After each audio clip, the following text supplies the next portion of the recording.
장동영 의원님 신문해 주세요. 전 이화영 증인에게 한 가지 확인하겠습니다.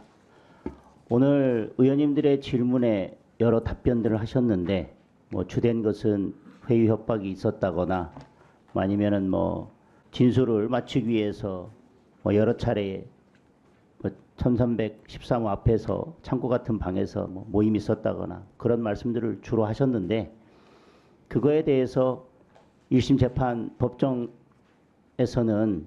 한 번도 진술하신 적이 없으신가요? 아니면 재판부에 그거에 대해서 충분히 말씀은 하셨던 사항인가요? 충분히 얘기할 기회는 없었고요. 그 마지막 피고인 신문 때 부분적으로 좀 변호인이 그런 취지의 내용, 수사 과정에서의 위법성이라든지 아니면 부당한 내용에 대해서 의견서를 제출한 적도 없습니까? 그건 제가 잘 모르겠습니다.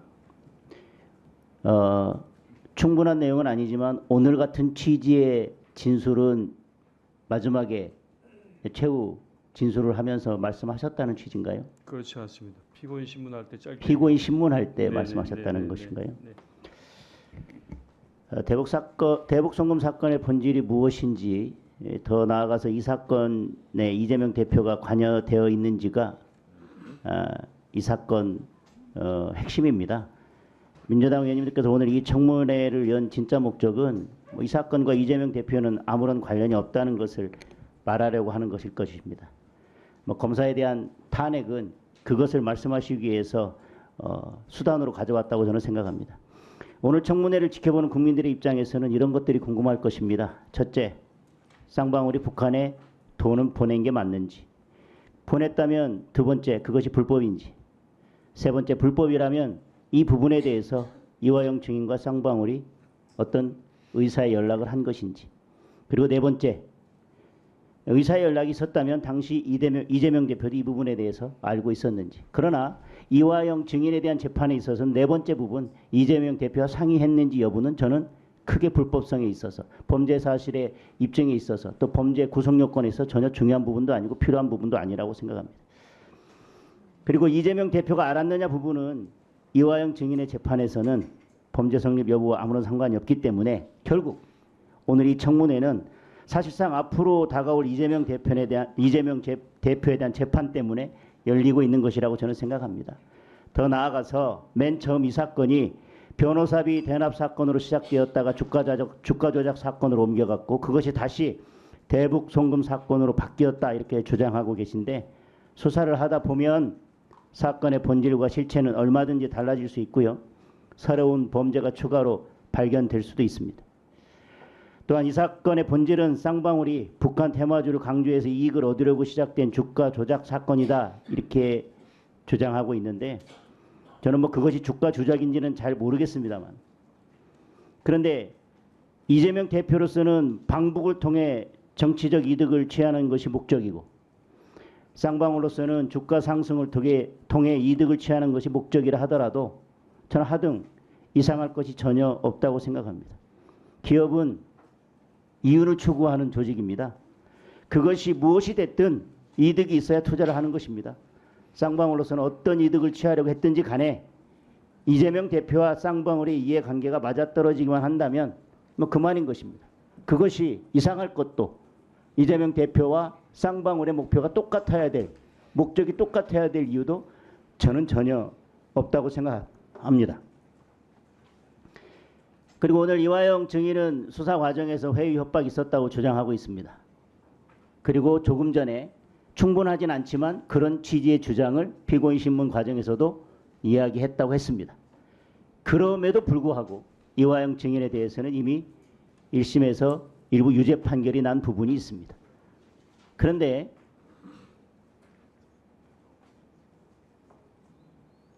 이화영 증인은 재판 과정에서도 범죄 사실을 인정하지 않았기 때문에 수사기관에서 이화영 증인이 했던 진술들이, 그리고 법정에서 이화영 증인이 했던 진술들이 결정적인 증거가 돼서 유죄 판결을 받은 것도 아닙니다.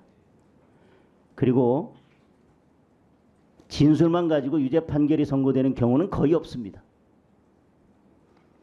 이화영 증인에 대한 형사사건 1심 판결에 대한 보도자료에 의하면 법원은 피고인 이화영은 범죄 사실을 부인했지만 공동 피고인들의 진술, 전직 경기도 공무원의 진술, 국가정보원 문건, 경기도 공문, 경기도 내부 보고서, 회의록, 영수증 등 다른 사람들의 진술과 객관적인 증거에 의해서 범죄 사실이 인정된다고 판결했습니다. 저는 오늘 청문회장에서 드러난 이화영 증인의 진술이 전혀 새로울 것도 없고 전혀 저희들이 예상하지 못한 바도 아니고 그동안 언론을 통해서 쭉 저희들이 지켜봤던 그 내용과 크게 다르지도 않고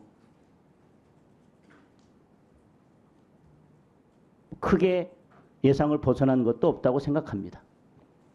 그리고 법정에서도 또 수사기관에서도 일부 이재명 대표에게 보고를 했다 안 했다 결국은 본인의 구속 요건과는 관계없이 범죄 사실과는 관계없이 이후에 다른 사건에서 영향을 미칠 진술과 관련해서는 뭐 회유니 협박이니 아니면 다른 여러 논란이 있었지만 본인과 관련된 사건에서 입장이 크게 달라진 것도 아니고요. 그래서 그러한 진술들이 재판에 저는 결정적인 영향도 미치지 않았다고 생각합니다. 그렇기 때문에 오늘 이 청문회는 앞으로 있을 이재명 대표에 대한 재판에 대한 변호를 위해서 된 것이고 결국 오늘 이화영 증인을 증인으로 불러서 이 청문회를 하는 것은 법정에서 수사기관에서 일관되게 이재명 대표에게 유리하게 진술해왔던 이화영 증인의 진술을 국민들 앞에서 그저 똑같이 보여주기 위한 것 그 이상도 이하도 아니라고 생각합니다. 위원장님, 제가 의원님 말씀에 잠깐 말씀드려도 예, 되겠습니다. 그렇게 하시죠. 그러니까 장동혁 의원님이 계속 제 의견 자, 제가요. 진행은 제가 합니다. 아까 청문회 시작 모두 발언 때 증인석에 앉아 계신 분들이 의원님들 질의 신문 과정 속에서 답변 기회를 갖지 못하실 경우에는 잠깐 제가 드린다고 분명히 말씀드렸어요. 그래서 이화영 증인뿐만 아니라 다른 증인들도 의원들이 일방적으로 주장하고 그냥 끊어버리는 경우가 있어요. 그런 경우는 본인이 그 발언에 대해서 뭐 해명할 기회를 갖지 못하고 끝나는 경우가 있거든요. 그래서 제가 청문회 모두 발언 때 혹시 그런 경우가 있다면 발언 기회를 달라고 해주시면 제가 발언 기회를 드리겠다고 얘기를 했어요. 그러니까 발언을 하세요. 이의를 받지 않겠습니다. 자, 이화영 증인, 네, 발언하세요. 장동혁 의원님께서 이재명 대표에 대해서 말씀을 하셨기 때문에 제가 조사받는 과정에서 검찰이 이재명 대표에 대해서 어떤 입장과 태도를 갖고 있는지 짧게 말씀드리겠습니다. 이 사건은 크게 두 개의 시기로 구분이 됩니다.